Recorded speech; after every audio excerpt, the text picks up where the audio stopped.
Bangladeshi electronics giant Walton দীর্ঘ 2 যুগের বেশি পথ চলায় বর্তমানে একটি ইন্টারন্যাশনাল ব্র্যান্ড হয়ে উঠেছে।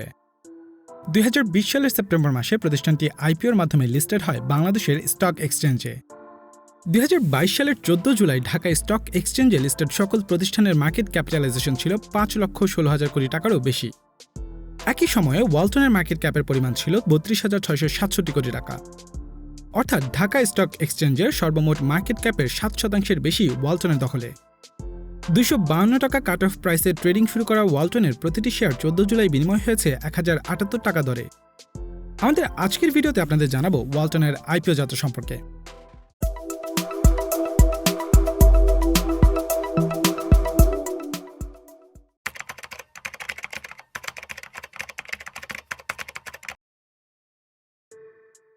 ওয়ালটন গ্রুপের প্রতিষ্ঠাতা মরহুম আলহাজ এস.এম. নজরুল ইসলাম 1929 সালে টাঙ্গাইল জেলার এক সম্ভ্রান্ত মুসলিম পরিবারে জন্মগ্রহণ করেন। শুরুতে পারিবারিক ব্যবসায় যুক্ত থাকলেও পরবর্তীতে 1977 সালে এস.এম. নজরুল ইসলাম পারিবারিক ব্যবসা ছেড়ে নিজেই ব্যবসা শুরু করেন এবং ওয়ালটন প্রতিষ্ঠা করেন। একই বছর তার বড় দুই ছেলে এস.এম. নুরুল আলম রেজভী এবং এস.এম. শামসুল আলম ব্যবসায় যোগ দেন। তাদের ব্যবসায়িক দূরদর্শিতায় ওয়ালটন গ্রুপে নতুন যুগের সূচনা ঘটে।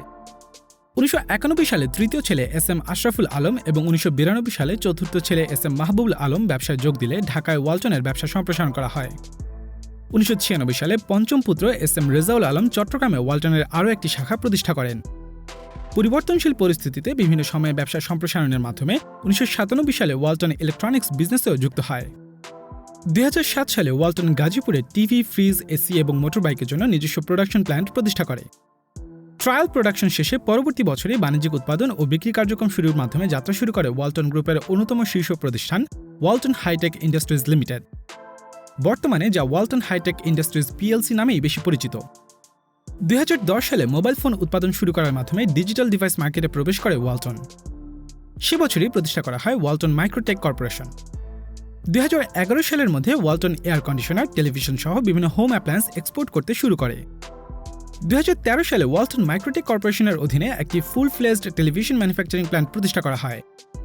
2015 সালে স্থানীয় রেফ্রিজারেটরের প্রায় 80% এবং টেলিভিশন মার্কেটের প্রায় 30% শেয়ার দখল করেছিল কোম্পানিটি। সে বছর থেকে ওয়ালটনের বাৎসরিক প্রোডাকশনের পরিমাণ বেড়ে দাঁড়ায় 14 লক্ষ রেফ্রিজারেটর, 10 লক্ষ টেলিভিশন, 3 লক্ষ মোটরসাইকেল এবং 3 লক্ষ এয়ার কন্ডিশনার। ততদিনে কোম্পানিটিতে এমপ্লয়ি সংখ্যা ছিল 14,000 জন, যার মধ্যে 1,000 জন এমপ্লয়ি আর&ডি ডিভিশনে কর্মরত ছিল। 2017 সালের এপ্রিল মাসে গাজীপুরের চন্দ্রায় ওয়ালটন হাইটেক ইন্ডাস্ট্রিজে বাংলাদেশের একমাত্র কম্প্রেসর ম্যানুফ্যাকচারিং ইউনিট প্রতিষ্ঠা করা হয়। এর পাশাপাশি অক্টোবর মাসে মোবাইল হ্যান্ডসেট ম্যানুফ্যাকচারিং প্ল্যান্ট প্রতিষ্ঠা করে ওয়ালটন, যেখানে বছরে 30 লক্ষ হ্যান্ডসেট তৈরি করার ক্যাপাসিটি রয়েছে। সে বছর কোম্পানিটি লোকাল মার্কেটে মোট 12 লক্ষ ইউনিটেরও বেশি স্মার্টফোন এবং 41 লক্ষ ইউনিটেরও বেশি ফিচার ফোন বিক্রি করতে সক্ষম হয়। 2018 সালে ওয়ালটন দেশেই কম্পিউটার, ল্যাপটপ এবং আইসিটি পণ্য উৎপাদন শুরু করে। 2019 সালে ওয়ালটন এবং হুন্দাই ইলেকট্রনিকের মাঝে 1 লক্ষ ইউনিট রেফ্রিজারেটর এবং 20,000 রেসিডেন্সিয়াল এয়ার কন্ডিশনার সাপ্লাই করার একটি চুক্তি হয়। সে বছরই ওয়ালটন 50 কোটি টাকা ইনভেস্ট করে গাজীপুরের চন্দ্রায় বাংলাদেশের প্রথম লিফট ম্যানুফ্যাকচারিং প্ল্যান্ট প্রতিষ্ঠা করে। একই বছর নভেম্বরে কোম্পানিটি তাদের তৈরি ওয়াশিং মেশিন ভারতে এক্সপোর্ট করতে শুরু করে। 2015-16 অর্থবছর থেকে 2020-21 অর্থবছর পর্যন্ত কোম্পানিটির রেভিনিউ বেশ কয়েকবার ওঠানামা করে। 2015-16 অর্থবছরে ওয়ালটনের রেভিনিউ আগের বছরের তুলনায় 27% বৃদ্ধি পেয়ে 2,656 কোটি টাকায় পৌঁছায় এবং 2017-18 অর্থবছরে কোম্পানিটির রেভিনিউর পরিমাণ দাঁড়ায় 2,733 কোটি টাকা। 2018-19 অর্থবছরে কোম্পানিটির রেভিনিউ প্রায় দ্বিগুণ বেড়ে দাঁড়ায় 5,177 কোটি টাকা।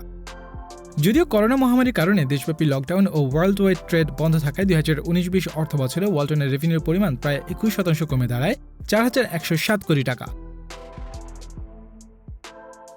2020 সালের সেপ্টেম্বর মাসের 23 তারিখে ঢাকা স্টক এক্সচেঞ্জ ও চট্টগ্রাম স্টক এক্সচেঞ্জে ওয়ালটন হাইটেক ইন্ডাস্ট্রিজ পিএলসির শেয়ার লেনদেনের মাধ্যমে স্টক মার্কেটে যাত্রা শুরু হয়।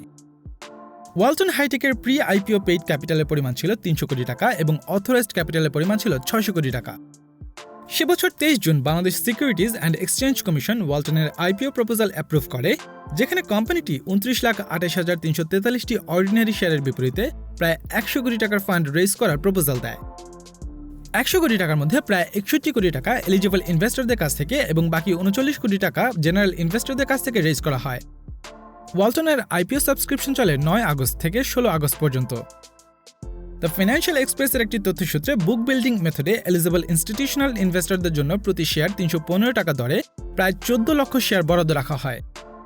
অবশিষ্ট ১৫ লাখের বেশি শেয়ার জেনারেল ইনভেস্টরদের জন্য ২০% ডিসকাউন্টে ২৫২ টাকায় ফিক্স করা হয়।